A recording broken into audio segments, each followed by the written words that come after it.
A warm welcome to you all. It is a real pleasure for me to represent the BIS as the General Manager at this annual General Meeting press conference for the first time. And I'm accompanied by Stephen Cecchetti, who joined the BIS as Economic Advisor and the Head of the Monetary and Economic Department just after last year's annual meeting. Before Steve and myself take your questions, I would like to make just a brief presentation. As you might have expected this year, the BIS annual report focuses on the financial crisis, the unfolding of the events, their causes, their effects on the real economy and their policy responses. The financial crisis greatly intensified in September and October of last year, and this in turn forced monetary, fiscal and regulatory authorities to both expand their fight to restore the health of the financial system and to counter the threats to the real economy. The scale and scope of the monetary and fiscal policy responses are unprecedented. One of the key messages of the annual report is the need to focus clearly on the medium term and on sustainability when designing such policy responses. The financial crisis might be beginning to ease its grip. Nevertheless, the balance sheets of many financial institutions are under stress, and markets are not yet working normally. Further efforts are urgently needed to address this. After all, a healthy financial system is a precondition for the effectiveness of expansionary policies and for a stable long-run real growth. It is essential that authorities persevere in repairing the financial system until this job is done, because as long as financial institutions are hesitant to finance economic activity, the prospects for growth are at risk.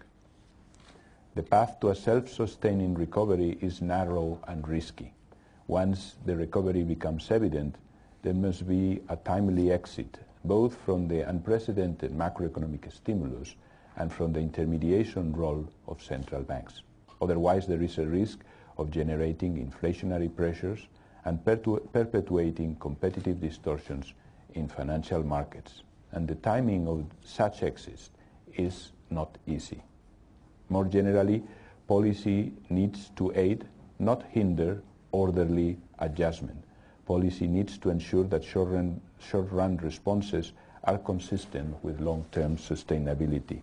Policy needs to allow the financial sector to shrink as leverage is reduced, and policies need to promote a shift in production patterns away from export and leverage-led growth models toward more balanced ones. The failures that caused this crisis were broad-based.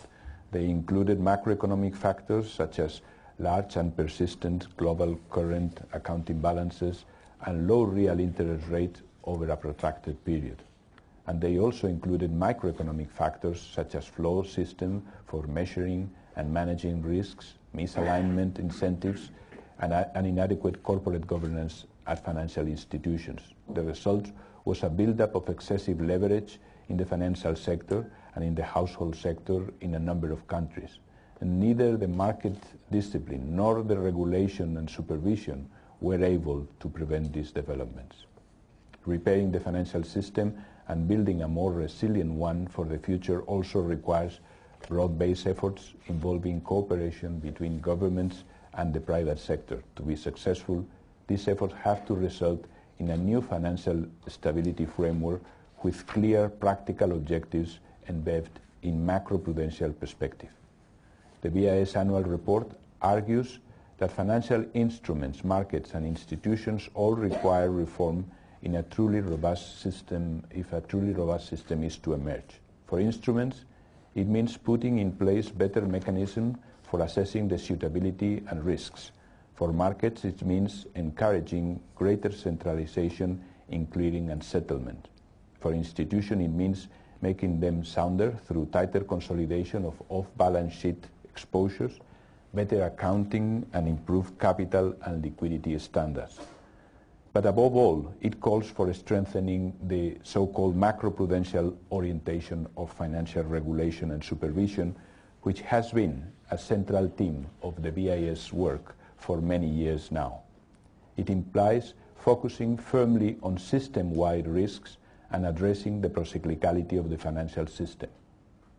But better regulation is not enough. Macroeconomic policies can and must play a role in promoting financial stability. For monetary policy, this means taking a better account of asset prices in the credit booms. For fiscal policy, this means at least focusing on long-term sustainability and seeing beyond the distortion of fiscal balances created by credit and asset price booms. Pursuing this agenda of rescue, recovery and reform calls for greater perseverance, patience and determination. At the same time, we need to resist the move towards protectionism. Mounting that resistance put a premium on international cooperation and a heightened sense of shared responsibility. I hope that this very brief kind of summary of the annual report helps your questions. So we are now open to answer your questions. Please.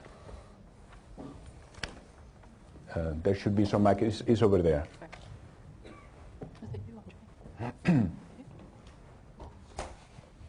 Good morning, Angel Lehmann from Agence France Presse. Would like to know if you're thinking that central banks in the near future could raise interest rates again in the near future, if you have a schedule for this. No, I mean, obviously we are talking about the annual meeting and not about the immediate actions of monetary policy. The central banks will have to follow their analysis and respond to their specific situation of the countries. We will not comment on that. Yeah, please.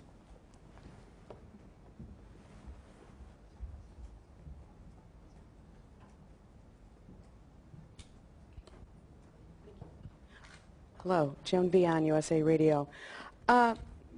Given all of the new arrangements that are being expanded, created, and empowered as a result of the credit crises, is it now a time in history when really the central banks run the world? The central banks have an important role to play. We are talking about a financial system that is not working, the financial system that is not working. And they have done a tremendous amount of, they have taken a tremendous amount of measures to facilitate that financial system work. Financial systems are at the core of the functioning of an economy, and therefore it is very important that the functioning continues, and they have injected liquidity, and to some extent, when necessary, even they have taken some of the role in terms of making markets. But it is extremely important, and I think this is part of the objectives of the actions that have been taken by central banks to restore that markets continue to perform their intermediation function. So I think certainly markets have an important role to play, and they have been playing it since the beginning of this crisis. Capucine Lafay, Planet Television France. I wanted to know, in May 2007, the BIS issued a report recommending action from central banks to strengthen protection against risks relating to hedge funds. Obviously, there was no response from anybody. And which authorities should have taken this recommendation into account, and what should have been done? What it is important out of this crisis is, and that's what we are trying to do in this annual report and in our meetings, is to try to draw lessons for the future, not so much looking into the past to see who did what. And in terms of the lessons for the future, I think that, and I am new in this in the BIS, so I can say in favor of my predecessors and in favor of the staff that was there, that the analysis of the BIS in some of these elements was very lucid, and they were pointing rightly to many of the risks that in the economy were building. Now we need to build, and I think I've seen an increasing consensus on some of the topics. For example, the need of a more macroprudential approach to regulation. This is building. This is now being developed. We are now in the phase of something that was theory before, and that was conceptual before. We are now working on making it operational. And there are many areas where we are still to discuss and to work. For example, how monetary policy should react in a more symmetric way to asset and credit bubbles. And this is an area where we have to work. We know that this is not the role of the central banks to prick bubbles, but we think that it is important for central banks to contribute in the way up of the building up of imbalances in the same way as they do when the risks materialize. Yeah, they were here, then you and then you, please. Thorsten Rieke with Germany's Business Daily Handelsblatt. Mr. Caruana, the annual report includes really a bag of mixed messages, because on the one hand you are saying when it comes to fiscal policy or monetary policy, we have to make sure that we actually read the signs accurately and get out as early as we can. On the other hand, the report says when it comes to repairing the financial system, the banking system, we have to stay put and make sure that we get the job done. So this is, on a factual basis, this makes sense, but it's very hard to sell it politically. So how actually can we do that? And the other thing is, in a very polite way, you're saying in the report that governments and banks have not been able to actually come clean with their balance sheets. So where do you see the most risk? Is it in Europe? Is it in the US? And what's actually the reason for that?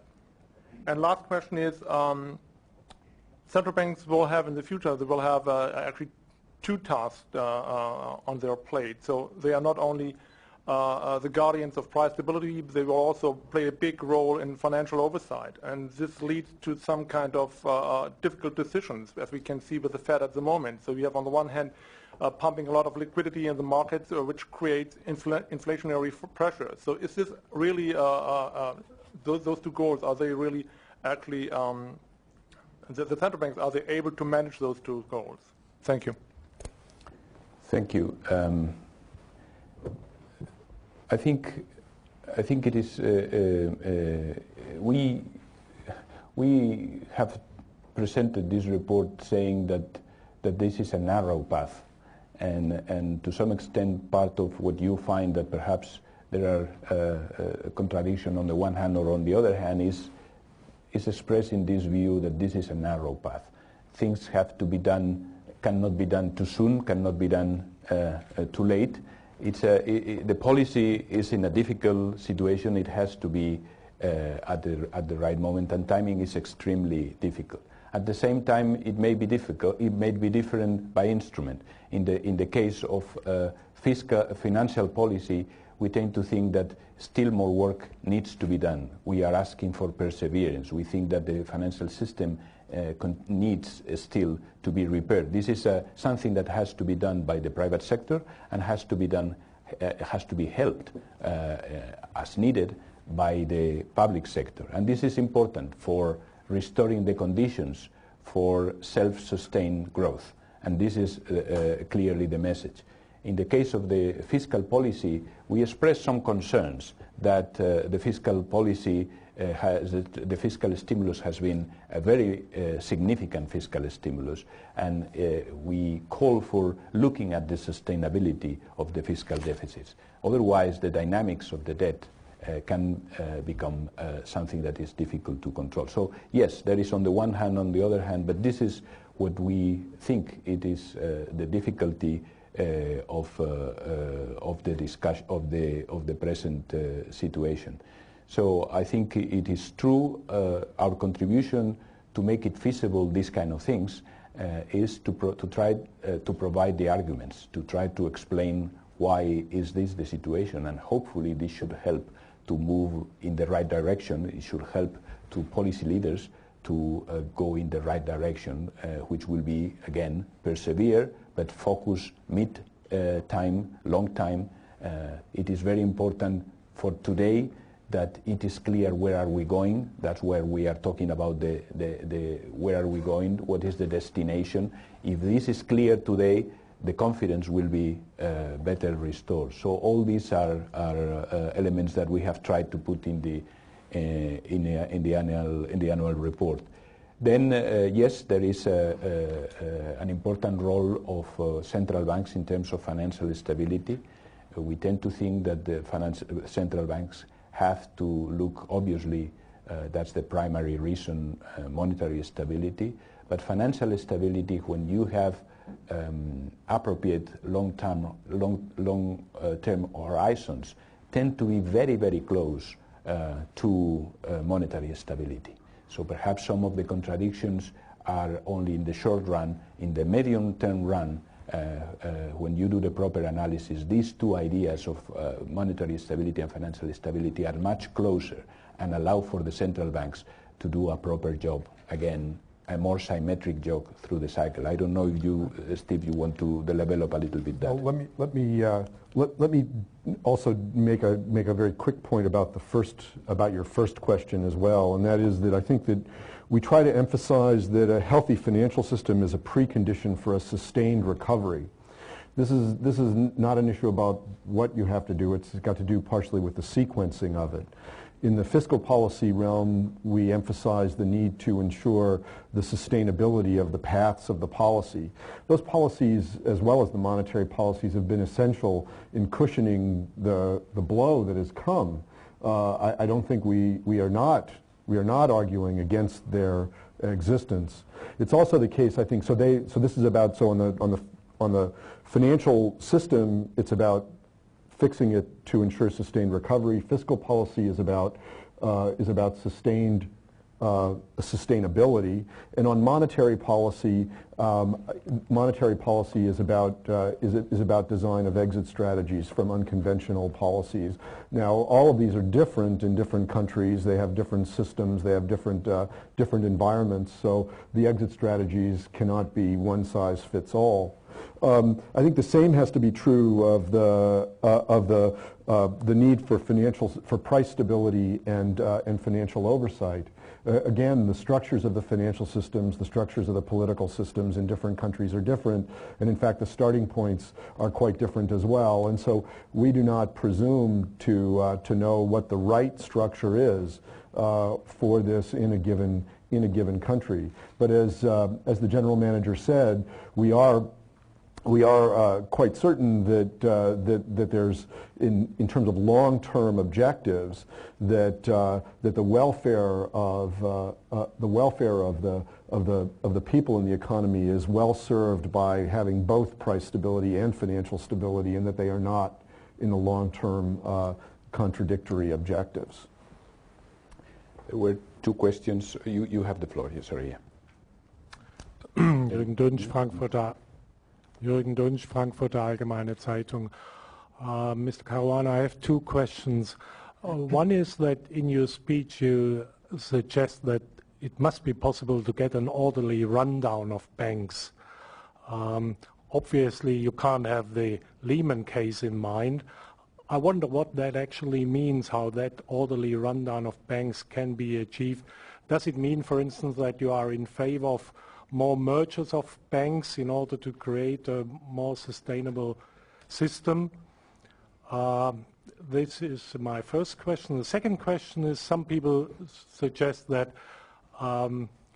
Basel might adopt a leverage ratio for banks all over the world. I wonder what your attitude towards such a proposal is. Okay, the first question is a very important one. I think one of the key elements in the reform, in the financial reform, is how to address the issue of the too big to fail kind of institutions. And I think this is one of the key elements. And I think there are several areas where work is being done. One, it will be to strengthen the regulation, to have a better regulation that address these kind of systemic financial institutions.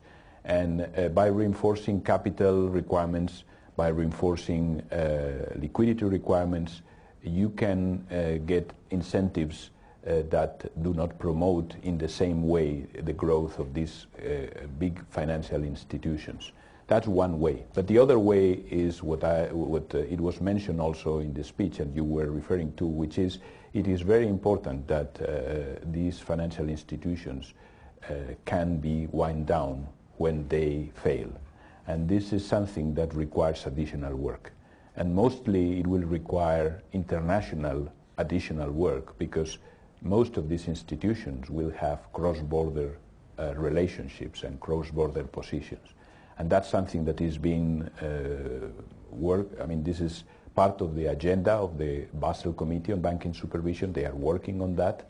So frankly speaking, all the reforms that I mentioned, the strengthening the capital base, strengthening the liquidity standards, this is being at this very moment part of the intense work of these committees. And there will be significant progress. There has been significant progress, and it will come to be known better very soon.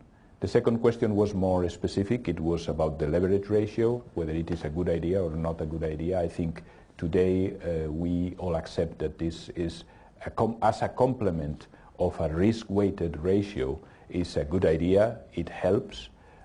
I am more in favor of the risk-weighted. This is the basis of a good capital risk management, but a leverage ratio is simpler, and it can help to contain, in some cases, excessive leverage. So I think the regulators are moving into this complementarity and putting both together, and it seems to me that this is something that would help.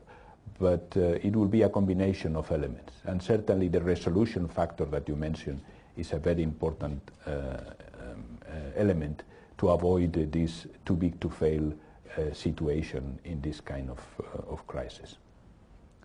There were first you, and then and then you and you and you. Christian Fitz with Bloomberg News. You've mentioned in your annual report that we've seen a decline in economic activity which was globally simultaneous. So do you think against this background that it is needed to have a simultaneous exit strategy in terms of timing? That's for you. And what's the position of the various central banks on that? And another question on the exit strategy. So did you see the Europeans and in particular the US come closer to a common approach for the exit strategy? Thanks. I will ask Stephen. I think the short answer to the first question is no. That there's almost surely not going to be a need for or a desire for simultaneous exit, because again, different economies have been hit in different ways and to a differing degree depending on the structure. And so I think that each one of the fiscal and monetary authorities in their discretionary policies will have to calibrate their exit to what's going on inside of their own in their own countries or their currency areas. On the Europeans and the U.S., again, I think that they're if we focus on the monetary policy, the Euro system and the Federal Reserve System have employed quite different apparent strategies, but this has to do with a number of things, including legal restrictions inside of their jurisdictions, as well as the needs of their financial systems, and so I see them each doing what's appropriate given their needs, and whether it's converging or not, I'm not sure. If I may add, the exit strategies have to be tailored to the specific needs, but some kind of coordination and sharing experiences on how this is going to be done, so that there is some kind of discussion and coordination is a good thing. But that doesn't mean that it has to do, as Stephen was saying, at the same moment. But similar approaches, understanding on the part of the rest of the countries of what each of the rest is doing is a very important of an orderly and predictable process. Please. No, it was there. Okay, and then you will go. Okay, sorry. Please. Thank you. Pedro Alonso from Excelsior, Mexico. Speaking on global economy and financial system as a general, could you say the patient has been moved from the intensive care area to the intermediate care area, and if you foresee some additional treatment that can be applied in pursuing the patient recovery, whatever this means? As we explained in the presentation and in the annual report, we think that certainly there have been signs of improvement in the economy, and the idea that the economy is bottoming out at the end of this year is a reasonable idea.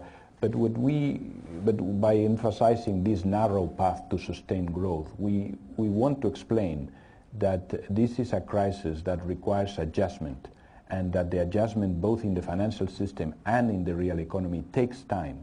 So it makes sense to think that this takes time, and this is a situation in the meantime where there are some fragilities there. So there are risks in this way out of this present situation. And again, in terms of the prescription, what I already expressed, repairing the financial system is a key priority in order for the economy to be able to sustain. And international coordination would be my second prescription, and the third would be look at the medium term. Look at where you want to go and be clear that now, and that will help to set expectations and to facilitate this transition to this further situation.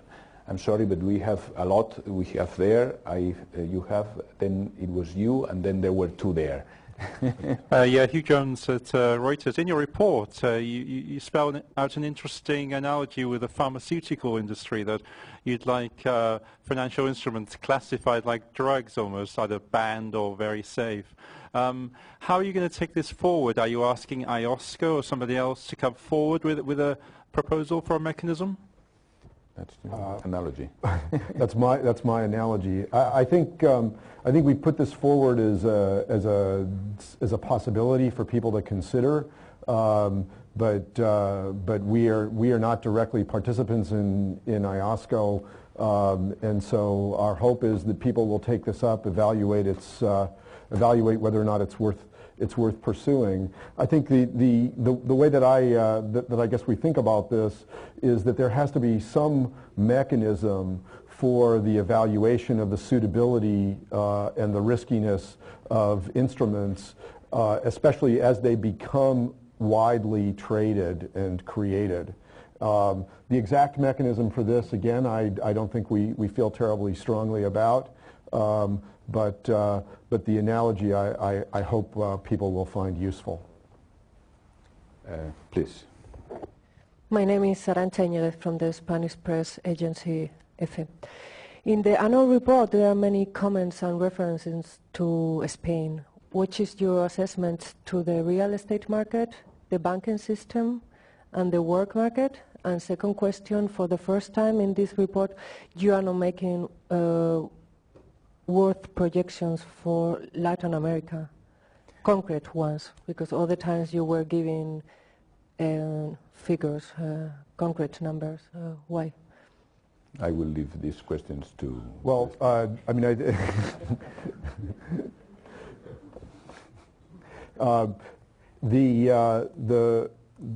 we don't actually provide forecasts as a general proposition. We're not a forecasting organization, and so the fact that there aren't explicit forecasts in the annual report, I think is completely consistent with our general view. As for individual countries, I think I will say that we don't comment on either the problems or the solutions in individual countries. Sorry about that, but I hope you understand. Yeah, but because this is explanation of the past. You have all the comments there. Please, you were waiting for some time. Sorry about that. Yeah, anyway, sorry. My name is Ravi Kant. I represent an Indian newspaper, Business Standard. I have a couple of questions. To start with, you say that financial protectionism is a major threat. How serious is this threat, and how far has it already impacted, particularly emerging economies? My second question, in your report, in your introduction, you mentioned about certain countries which have done well, somewhat cautiously. You have also named India there. The fact of the matter is that India has not gone for steep financial sector reform. In a way, it seemed to have helped India. Should this cautious approach be continued in the days coming ahead? And third question is about competitive devaluation of currencies. You have a situation now when the recovery picks up, and if the emerging economies are able to export, there is an element to continue to maintain the currencies at a level where they can sell more. I mean, as it happened, your report mentions one of the reasons being for this crisis. Wouldn't this lead to some kind of aggressive financial protectionism? And also, what is the role of the dollar in terms of its current, future? I will leave you. Which I have not really understood in the report. Thank you. Okay, well, thank you. There were plenty of questions. I will take the first one, which is protectionism. Yes, we are concerned. We see that the flows of cross-border have diminished very rapidly. In part is the natural deleveraging, but we are concerned that even inadvertently some of the measures that are taken in some countries in terms of protecting, and that's natural to protect the financial system, has other consequences in terms of national bias, increasing the national bias. And this, in one way or another, could harm some of the flows, international flows. And we think that this is very important to follow. It's very important that there is no national, that we try to avoid this national bias, and it's very important that we avoid these measures that could end up in some kind of protectionism, direct or indirect, both in terms of trade, but we were referring most importantly to the financial protectionisms. And again, the difficult part is that sometimes it's not just measures to protect, it's measures to help the financial sector nationally that, again, inadvertently can have the same effects at this kind. And we have to be very careful in these areas. Steve. Well, I mean, there were several other questions, and let me just touch on a few of them. You asked whether or not there were clearly benefits to cautious movement towards financial openness in the countries that chose otherwise, but I think it's also the case that financial openness and economic growth are certainly related, and the question is not whether to do this, but how to do it safely. And I think in the context of what I view as improved better regulation, better supervision, safer financial institutions in the developed world, that the hope is that the emerging market world will then be able to follow suit in a very straightforward and beneficial way. On the issue of currencies and exports, I think that one of the things that we do mention here in the report, and I think that we do feel is quite important, is that the imbalances associated with large. Well, let me make a simple point first, and that is not everyone can export their way out of the crisis. Okay, that can't happen. Everyone can't export at the same time. Somebody has to absorb, and the countries that have absorbed in the past did so at their peril then. And I think that what we have to do is not create a system that perpetuates the persistent and large current account surpluses and deficits that existed. What we refer to in the general manager's speech earlier and in the annual report is the symbiotic relationship between leverage-led growth in some of the large industrial countries and export-led growth in the emerging world. So I think that really has to be addressed.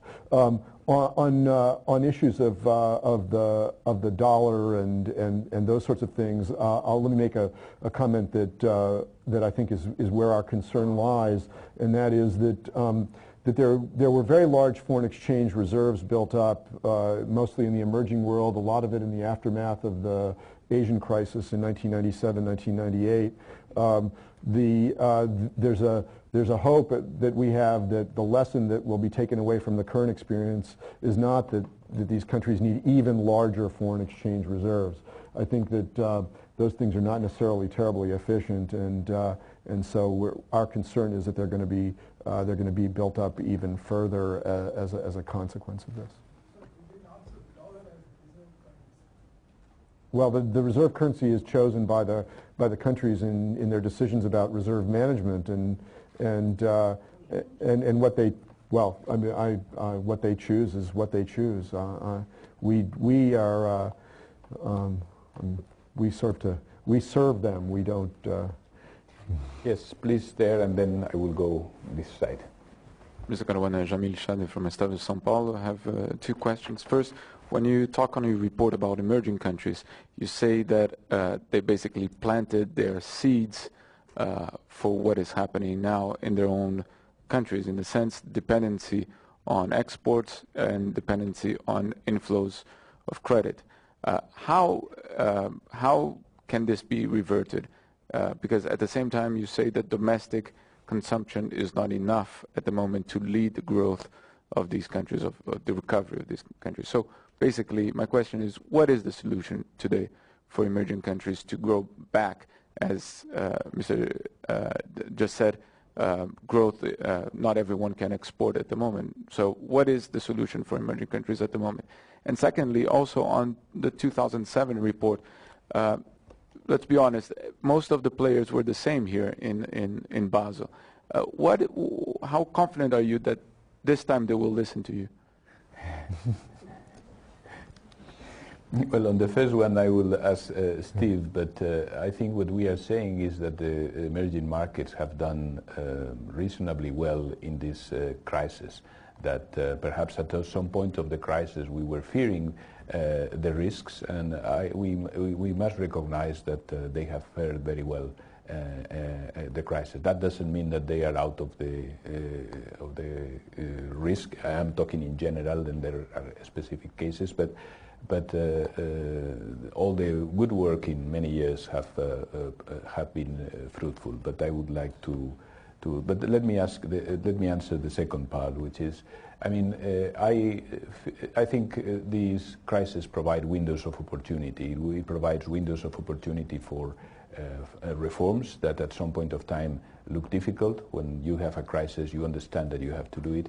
It also provides opportunity for better cooperation and to understand much better that you have a shared sense of responsibility in terms of keeping one public good, which is global financial stability. And I can say that I feel this, that we all of the central bankers and supervisors, etc., feel that moving out of this situation requires to improve cooperation. But well, let me start by actually expanding on this a little bit, and I think that I think the issue today is not so much whether or not people who issued warnings in the past were right. Many of those warnings were absolutely right, and those warnings were contained in the annual reports of Jaime Caruana's predecessor and mine, and I think that we should clearly give them credit for that. But looking forward, I think what I would say is that much of what they were describing were things that they viewed as policy failures by individual policymakers or groups of policymakers. And what the crisis has shown, in my view, is that we need a system that's more robust to the individual decisions, right or wrong, that might be made by groups of policymakers. I don't know about all the people in this room, but I don't want to live in a world in which what are seemingly small decisions made by groups of individuals can lead to outcomes like the ones that we have today.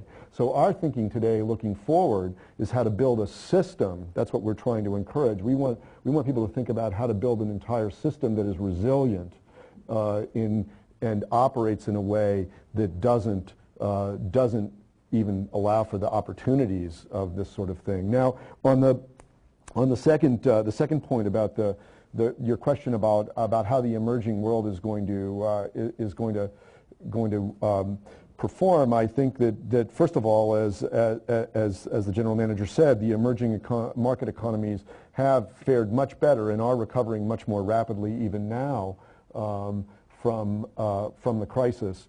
But I think that one of the issues is in order to reverse the imbalances that were associated with the current accounts being in large and persistent surplus in some countries and large and persistent deficits in other countries, is that saving has to increase in some and domestic absorption has to increase in others.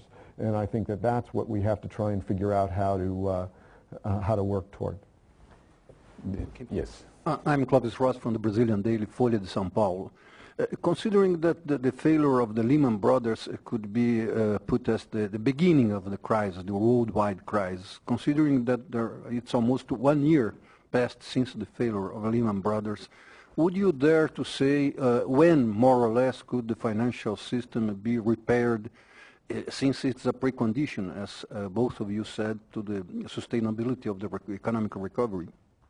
I mean, we've said that a lot has been done, a lot of adjustment has already happened, but still there is some work that needs to be done. Significant work needs to be done. So it's very difficult because it will depend on the actions and policies, actions of the private sector and policies that support these actions on the part of the governments when needed. But we must understand, and I think that's important also to recognize that this is difficult. We are talking about changing balance sheets. We are talking about deleveraging, which means to some extent the financial system in some areas has to shrink a bit to deleverage. That's what we are saying. And this has to be smooth in a way that is consistent with not creating another feedback loop in the real economy. So this is not easy, but what we are saying, it needs to be pursued. There is perseverance that is needed there, and this job of cleaning the balance sheets, showing the losses that are there, removing or managing in some way or another these toxic assets, restructuring, recapitalizing, all this requires time, and a lot has been done, is not completed. I could not put a time framework for that, frankly speaking. I think we will take, if there are more questions, a couple of them. If not, I don't see raised hands. Well, it has been our...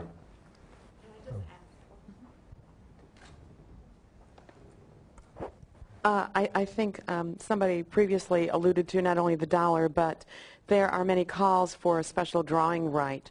What position do you see with regard to increased use of the special drawing right?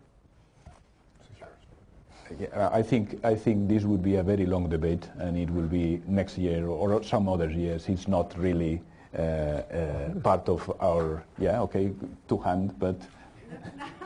No, short answer. There are more people in more venues calling for it. Yeah, and it will be a long discussion, so we will have time for that.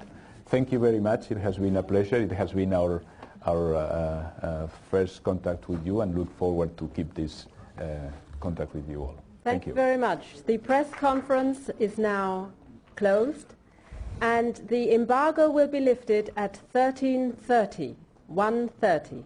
Thank you.